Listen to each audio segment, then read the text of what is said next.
कांग्रेस में कितने कांटे। जी हां, कांग्रेस को ना पार्टी के अंदर चैन है और ना ही सहयोगी दलों के साथ बेचैनी खत्म हो रही है।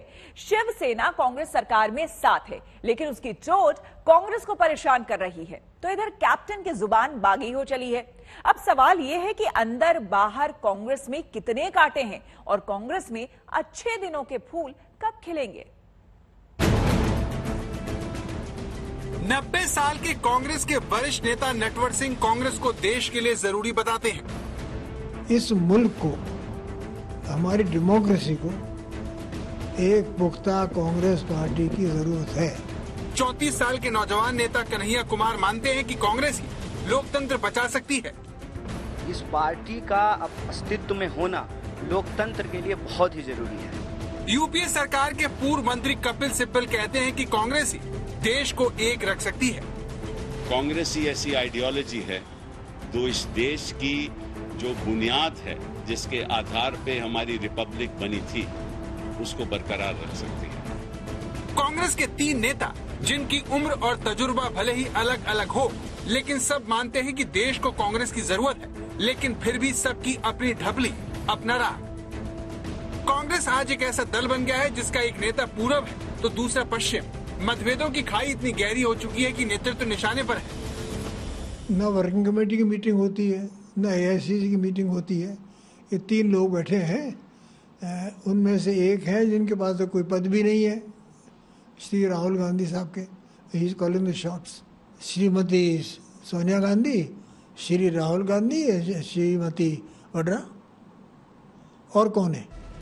नटवर सिंह जैसे नेता कपिल सिब्बल, गुलाम नबी आजाद, मनीष तिवारी और आनंद शर्मा जैसे नेताओं के साथ हैं, जो खुलकर फुल टाइम अध्यक्ष की मांग के बहाने गांधी परिवार पर निशाना साध रहे हैं।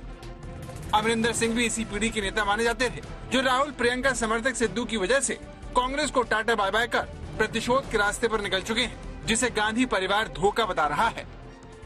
वो पार्टी के प्रांतीय अध्यक्ष रहे और 2 बार 9.5 साल करीब मुख्यमंत्री रहे। यदि ये ह्यूमिलेशन है, जिनको उनकी तुलना में बहुत कम अवसर मिल पाए, उनसे अमरिंदर सिंह जी को अपनी तुलना करनी चाहिए। अमरिंदर भले ही अपना रास्ता अलग कर चुके हों, लेकिन जाने से पहले उन्होंने किसी को भी नहीं छोड़ा। कैप्टन के पक्ष में नटवर सिंह जैसे नेता भी बल्लेबाजी करने उतर आए हैं, तो गांधी परिवार के करीबियों का भी सब्र टूटने लगा है। अमरिंदर सिंह जी से ये उम्मीद की जाती थी कि वो सोनिया जी के साथ खड़े होकर लोकतांत्रिक मूल्यों की रक्षा के लिए अपने आप को समर्पित करें। It's been badly handled by the High Command. If you can't manage 2 states in India, a party which manages the whole of India, is something very, very seriously wrong. Now, Srimati Sonia Gandhi went to Shimla.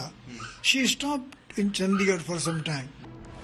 Amarinder Singh की बगावत के बाद गांधी परिवार ने भी हरीश रावत के जरिए खुलकर हमले किए और अमरिंदर के अपमान की बात पर कहा कि उन्होंने 2 बार कॉल करके उन्हें मनाने की कोशिश की थी। कैप्टन ने फार्म हाउस से सरकार चलाई।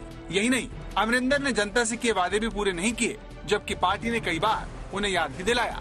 इन आरोपों पर कैप्टन ने भी पलटवार किया और हरीश रावत पर अंधेरे में रखने और झूठ बोलने का इल्जाम लगाया। कैप्टन ने कहा कि सिद्धू के इशारे पर कांग्रेस चल रही है और जहां तक जनता से वादे की बात है, तो उन्होंने 90% वादे पूरे किए हैं। इसीलिए उन पर पार्टी के आरोप कांग्रेस के बैकफुट पर होने की वजह से हैं। I am not going to remain in the Congress. Number 2, I am not joining the BJP. That is enough for me at the moment.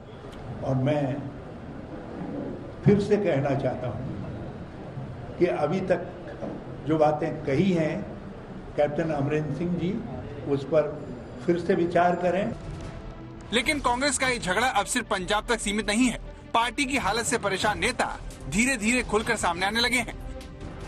पूर्व वित्त मंत्री पी चिदम्बरम ने ट्वीट कर लिखा, जब हम पार्टी के भीतर कोई सार्थक बातचीत नहीं कर पाते तो मैं बहुत ही असहाय महसूस करता हूँ। मैं तब भी बहुत आहत और असहाय महसूस करता हूँ जब एक सहकर्मी और सांसद के आवास के बाहर कांग्रेस कार्यकर्ताओं के नारे लगाने वाली तस्वीर देखता हूँ। पी चिदम्बरम का रुतबा मनमोहन सिंह के 10 साल के कार्यकाल में किसी से छिपा हुआ नहीं है, लेकिन कांग्रेस के मौजूदा हालात को देखकर वो भी बिफर गए। चिदम्बरम का ये ट्वीट कपिल सिब्बल के घर के बाहर यूथ कांग्रेस के इस प्रदर्शन के बाद आया, जिसमें पार्टी के लोग अपने ही वरिष्ठ नेता के खिलाफ गेट वेल सून के पोस्टर लेकर विरोध कर रहे हैं, क्योंकि उन्होंने प्रेस कॉन्फ्रेंस करके CWC की बैठक बुलाने और जल्द से जल्द पार्टी अध्यक्ष चुनने की मांग की थी। In our party, at the moment, there is no president. Group 23 Congress के भीतर असहमत सीनियर नेताओं का एक ग्रुप है, जिसमें सिब्बल से लेकर शशि थरूर जैसे नेता शामिल हैं, जिनके खुलकर सामने आने पर अब कांग्रेस की तरफ से CWC की बैठक बुलाने का ऐलान किया जा रहा है। लेकिन इतना विवाद होने पर भी पार्टी ये बताने की स्थिति में नहीं है कि ये बैठक आखिर कब होगी। देखिए, परिवार में जो है एक सदस्य को दूसरे सदस्य से शिकायत हो सकती है। हमारे ऑफिस के टाइम पे ही जग जाता है, बाथरूम खाली नहीं मिलता है, होता है। इससे कोई ये निष्कर्ष नहीं निकाल लेना चाहिए कि इस देश की राजनीतिक धारा बदल रही है। अगर एक तरफ भाजपा है तो दूसरी तरफ कांग्रेस ही होगी, और उसमें जो लोग बार बार ये अंतर दिखाने की कोशिश कर रहे हैं, वो अंतर है लेकिन वो इंटरनल नहीं है, वो इतना बाहर नहीं है। तो ये अंतर जो है कोई गडकरी जी और मोदी जी में काहे नहीं निकाल रहा है। पंजे को पर्सनल प्रॉपर्टी बनाने का पंगा चल रहा हो तो पार्टी पंगु बनेगी। और मजे की बात यह है कि संकट की सुनामी चल रही है और सामंती परिवार की मनमानी चल रही है एक तरफ। तो हम तो चाहते हैं कि विपक्ष जो है वो विरोध मजबूत होना चाहिए। विरोध जो है विरोधाभास से मजबूर नहीं होना चाहिए। आज की तारीख में विरोध जो है वो विरोधाभासों से भरा हुआ है, मजबूरी की तरफ दिखाई पड़ रहा है। और अभी तो ये विपक्ष का चौधरी बनने की चौधराहट में लगे हुए थे। इनकी पार्टी की चौधराहट भी इनके हाथ से जा रही है।